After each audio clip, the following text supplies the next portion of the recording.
वालेकुम, मैं हूं आपका होस्ट मोहम्मद हसनैन। अच्छा जी, जिस बारे में आज हमने बात करनी है वो ये है कि जैसे कि आप सब जानते हैं कि ये जो है कॉटन का सीज़न अब चल रहा है और कॉटन जो है काफ़ी हद तक जो लगी हुई है, तो उसमें जो है अब डिजीज़ का जो है काफ़ी हद तक अटैक आ रहा है, जो देखने में मिल रहा है। तो हम उस डिज़ीज़ के अटैक से किस तरह से बच सकते हैं, या फिर ऐसी कौन सी प्रैक्टिसेस हैं कि जिनको जो है हम अमल करते हुए कि जिनसे जो है हम अपनी क्रॉप को डिजीज़ से जो है वो बचा सकते हैं। तो आज हम जिस चीज़ के बारे में बात कर रहे हैं वो ये है कि जी integrated disease management of cotton, जिसको आईडीएम ऑफ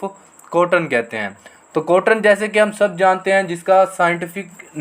जो है नेम गोसिपियम है, और अमेरिकन कॉटन को गोसिपियम हिरसोटम कहते हैं, जिसको हम वाइट गोल्ड भी जो है वर्ड में इसका नाम दिया गया है। ये एक इम्पोर्टेंट और कमर्शियल क्रॉप है, और इस जो कि एक फाइबर क्रॉप भी है, और इसकी टेक्सटाइल इंडस्ट्री में पाकिस्तान की बहुत ही ज़्यादा जो है इम्पोर्टेंस है। इस बात से अंदाज़ा लगाया जा सकता है कि तकरीबन जो पाकिस्तान की सबसे बड़ी एक्सपोर्ट इंडस्ट्री है वो टेक्सटाइल बेस्ड इंडस्ट्री है, जो कि कॉटन से जो है वो चल रही है। और अप्रोक्सीमेटली ओवर 60% जो है एक्सपोर्ट पाकिस्तान की वो कॉटन से जो है पूरी हो रही है, और काफ़ी खातिर खा जो है हम इससे ज़र मुबादला कमा रहे हैं। तो इस बात का अंदाज़ा इससे लगाया जा सकता है कि कॉटन की जो है पाकिस्तान की इकोनॉमी में एक बहुत ही कलीदी अमल है। तो इससे जो है हमें बहुत ही ज़रूरी है कि हमें जो है कॉटन को डिजीज़ से बचाया जाए, ताकि हम ज़्यादा से ज़्यादा जो है वो प्रोडक्शन लें, और किसानों को भी और मुल्क को भी जो है काफ़ी हद तक जो है वो फ़ायदा पहुँचे। तो सबसे पहले जी हम डिजीज़ के बारे में देखेंगे कि जी कौन कौन सी डिजीज़ जो हैं इस बार देखने को मिल रही हैं। तो सबसे पहले जो एक वायरल डिजीज़ सबसे ज़्यादा देखने को मिल रही है वो कॉटन लीफ कर्ल वायरस है। तो कॉटन लीफ कर्ल वायरस की जो हम देखेंगे जी वो कास किससे होती है। और कॉटन लीफ कर्ल वायरस के बारे में मैं आपको ये बताता चलूँ कि कॉटन लीफ कर्ल वायरस जो है वो एक वायरस से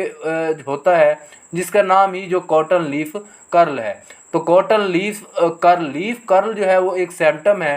कि जिसमें जो है कॉटन के अंदर लीफ कर्लिंग होती है, एक सिम्टम हो गया। दूसरा सिम्टम ये हो गया कि उसमें जो वेन्स होती हैं पत्ते के कॉटन के अंदर वो थिक हो जाती हैं काफ़ी हद तक, दो हो गए। और दूसरा उसमें जो है एक छोटा पत्ता जिसको जो है इनेशन कहते हैं, या फिर लिटिल लीफ जो है कहीं पे देखने को मिल रहा होता है, जो कि कॉटन के बिल्कुल ही नीचे होते हैं, जो कि जो है एक करेक्टरिस्टिक सिम्टम है कि कॉटन लीफ जो है कर्ल डिजीज़ जो है वो उसमें हुई है। तो इसका जो वेक्टर है वो जी वाइट फ्लाई है। तो अगर तो हम वाइट फ्लाई का बवक्त कंट्रोल कर सकें तो ये इस बात का अमल दखल हो सकता है कि जो है हम कॉटन लीफ जो है कर्ल डिजीज़ है उसको भी जो है हम कंट्रोल करने में कामयाब हो सकते हैं। तो इस लिहाज से हमें देखना होगा कि जी उसमें कौन कौन से अवामिल जो हैं वो शामिल हैं। तो इसके अलावा जो है कॉटन लीफ कर्ल डिजीज़ जो है CLCUV या फिर पट्टा मरोड़ वायरस जो है, इससे बचाने के लिए सबसे ज़रूरी अमल जो करने में वो ये देखने को आया है कि जो है उसके साथ जो है अल्टरनेट होस्ट, जैसे कि मुतबादल जो पौधे होते हैं कि जिसके ऊपर वो बीमारी सर्वाइव कर सके वो ना लगाए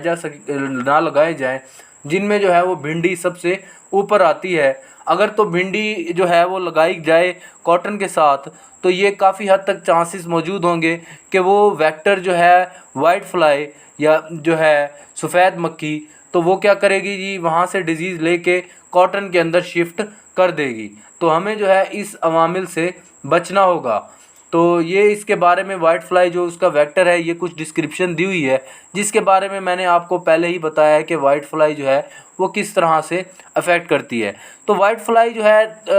2 वे में जो है वो अफेक्ट कर रही होती है कॉटन के ऊपर। एक तो ये है कि वो वेक्टर के तौर पर काम कर रही होती है, और वो जो है कॉटन लीफ कर्ल डिजीज़ जो है वो उसका जो है अमल दखल करती है। मगर उसके अलावा भी इसका सिम्टम इस तरह से भी है कि ख़ुद भी जो है वो डिजीज़ जो है वो अटैक करती है प्लांट के ऊपर, और काफ़ी जो है डिटरमेंटल अफेक्ट होता है। और इसकी फीडिंग की वजह से जो है एक हनी ड्यू जो है उसके ऊपर जो चिपचिपा सा मादा जो है वो पत्ते के ऊपर आ जाता है, जिसकी वजह से उसके ऊपर दूसरे जो है फंगस ग्रो करती है, मोल्ड उसके ऊपर ग्रो करते हैं, और जो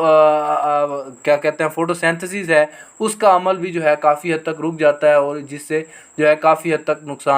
नुकसानात होते हैं। दूसरी डिजीज़ जिसके बारे में जो है आजकल काफ़ी देखने को मिल रहा है वो ये है कि जी फुजेरियम विल्ट। अब विल्टिंग का भी देखने को मिल रहा है। विल्टिंग जो है हमें इस तरह से देखना होगा कि फुजेरियम विल्ट जो है वो कॉटन फील्ड के अंदर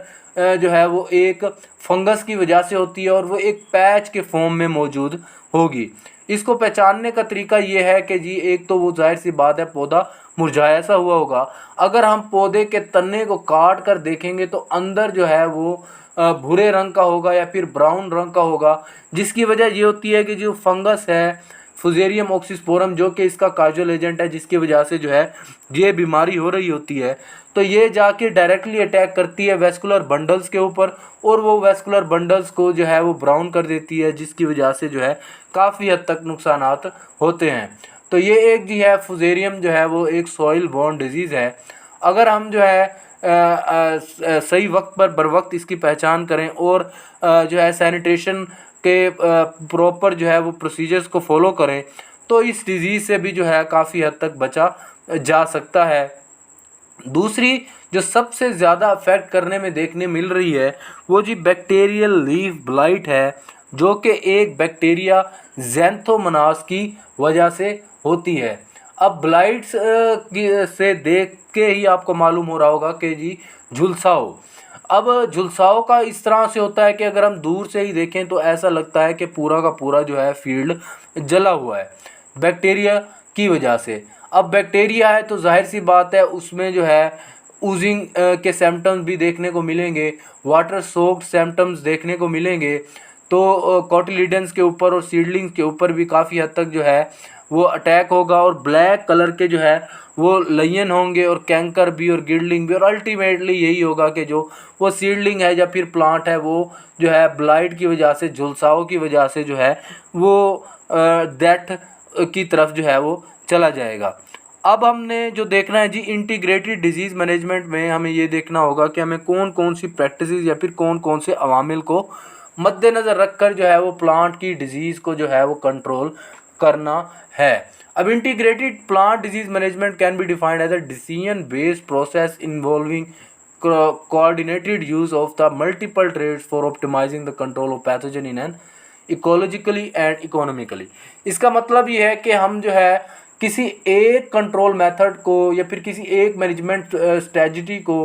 यूज़ ना करते हुए तमाम स्ट्रेटजी है, केमिकल हो गए, फंजीसाइडल हो गए, ठीक है जी, कल्चरल हो गए, सैनिटेशन हो गई, तो उसके अलावा जो है तमाम किस्म के जो है हम जो है प्रैक्टिसेस कंट्रोल मेजर्स को अमूल खाजिर रखते हुए तमाम को यूज़ करेंगे, और तमाम का गोल अल्टीमेटली यही होगा कि जो है हम प्लांट डिजीज़ को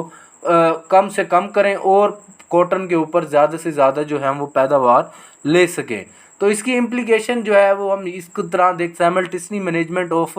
मल्टीपल पैथोजेंस के इसका फ़ायदा जो है आईडीएम का ये है कि हम एक ही वक्त जो है हम काफ़ी से एक से ज़्यादा जो है डिजीज़ के ऊपर कंट्रोल कर सकते हैं। मॉनिटरिंग जो है वो भी हम कर सकते हैं। अब जाहिर सी बात है जी हम काफ़ी हद तक जो है इकोनॉमिकल भी होगा, क्योंकि दूसरी प्रैक्टिसेस कल्चरल प्रैक्टिसेस हम यूज़ कर रहे हैं, तो काफ़ी हद तक जो है वो केमिकल कंट्रोल के ऊपर जो हम जो है वो डिजीज़ के कंट्रोल के लिए जो केमिकल्स यूज़ कर रहे हैं उसके ऊपर जो हम जो है ज़र मुबादला लगा रहे हैं उसमें जो है काफ़ी हद तक कमी देखने को मिलेगी। मगर जाहिर सी बात है इसके कुछ जो है नुकसानात देखने को भी मिलेंगे। जो है ये काफ़ी टाइम कंज्यूमिंग प्रोसेस होता है, और इसको जो समझने के लिए इंटीग्रेटेड जो है वो किसान को काफ़ी जो है वो जद्दोजहद करने की जो है वो ज़रूरत होती है, जो कि जो है काफ़ी मुश्किल होता है। उसके अलावा जी इसमें जैसे कि मैंने आपको बताया है कि जी केमिकल कंट्रोल भी इसमें आ जाता है, जिसमें हम फंजीसाइडल स्प्रे कर देंगे